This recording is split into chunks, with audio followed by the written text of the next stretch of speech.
All right guys, so we're gonna do a controller replacement today. Before you get started, you're gonna wanna remove the battery of the scooter.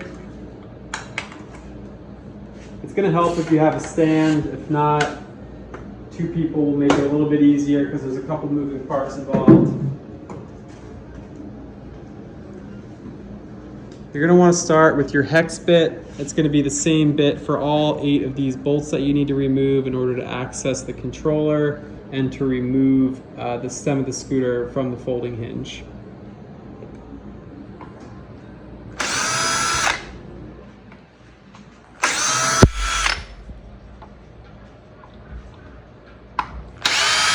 These should all come out relatively easily. There's a little bit of Loctite used, so it's better if you have a drill to get them out.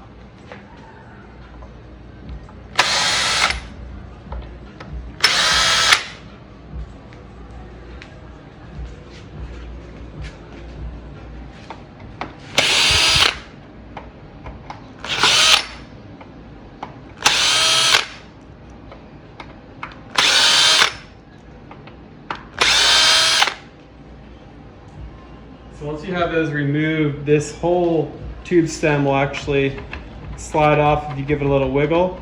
Just be sure not to pull it off too hard because that's where all your wiring is contained. So once you have that, there's a couple different connectors here that we'll go over. But if you're going to be replacing the controller, you're going to need to actually remove each of these connectors.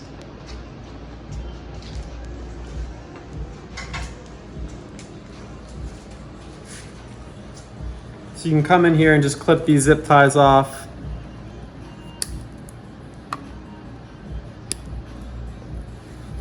There's going to be 3 total.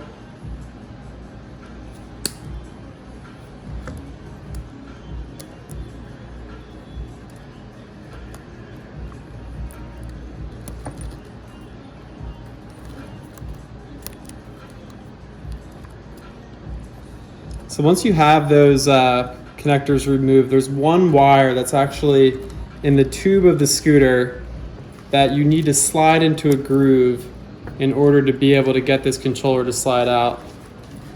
So you'll see there's a little bit of black wire in here. You're not going to be able to pull the controller out until that black wire is seated inside of this groove. And so you can actually seat this wire by pressing it into the groove with your finger.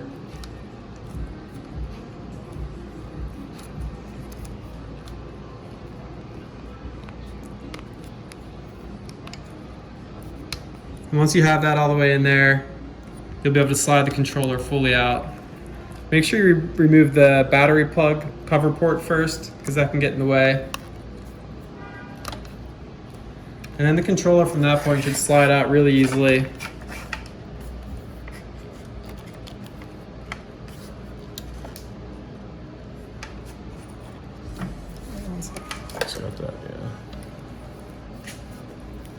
Cool, so you can put the stem of the scooter down. The last step to disconnect this is disconnecting these 3 power cords. They're protected in some rubber black covering, so you can remove those.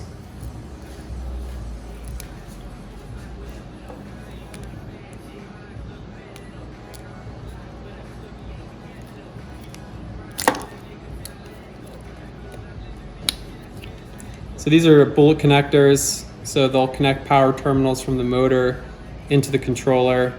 There's 3 each.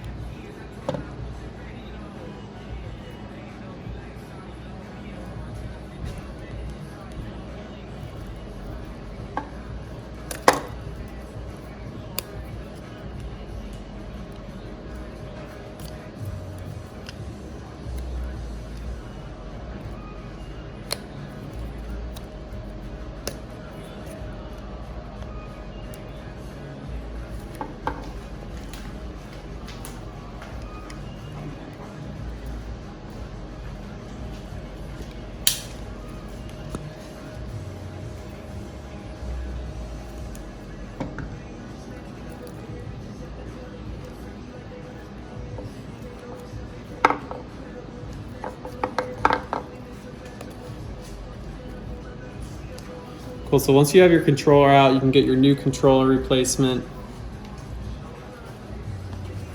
And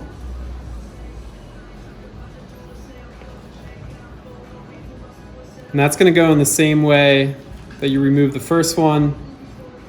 Usually it's easiest to start by plugging in the bowl connectors, and you can really just match up by the colors of the wiring. It's the easiest way to make sure everything's going in correctly.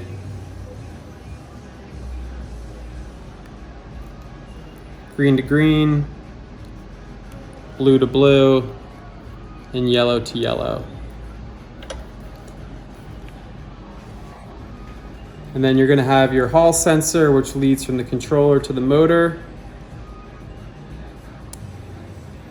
And your cable that controls the brake line to the rear of the scooter, the black and red 2-pin.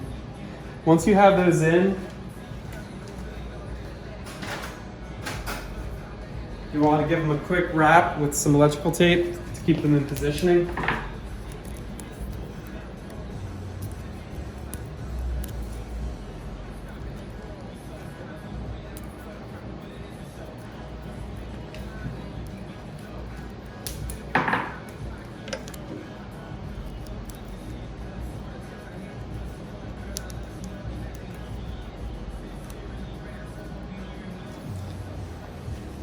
And then you can go ahead and actually insert the controller back into the scooter. When you're lining this up, you got to just make sure that the charging port is lined up with the charging port on the stem of the scooter.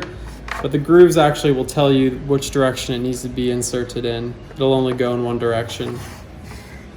So once you have that in, the final connection is to be made from the pin connector that leads to the top of the scooter, to the top unit control board, back into the controller.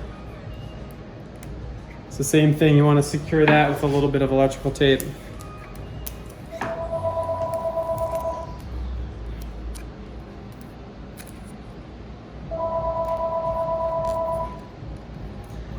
And once you have that, then you can push the controller all the way back down. Once you have it lined up, it's usually best to put at least one of the screws in just to hold it into place. So don't tighten it all the way. It's usually best if you probably want to test it out first once the battery's in to make sure everything's working properly before you fully assemble it. And then the last step before putting it back onto the hinge, remember that black wire that we were looking at earlier. You're going to need to actually pull that back out of the groove.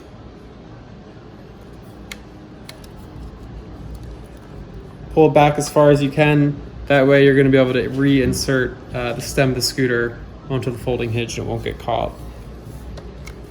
So when you're putting it back together, just make sure the wiring isn't getting caught between the folding hinge and the stem. You don't want to cut or break or damage any of these wires.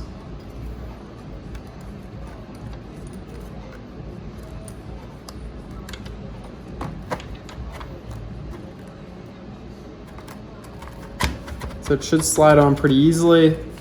And then same thing, you want to take one of the screws. Just use this to temporarily hold it into place while you get a battery. Once you have your battery back in, then you can actually test out to make sure that all the connections are working properly.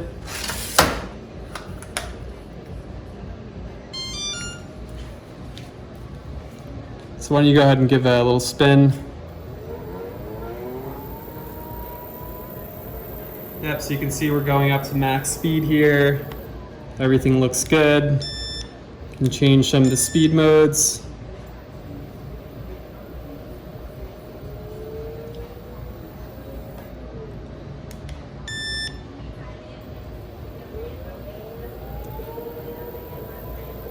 Really just making sure that you have proper acceleration and speed. But if that all looks good, then the next and final step is really just reinserting all of your torque screws. If you have a drill, you probably want to set the torque to about the highest setting when you're screwing these back in.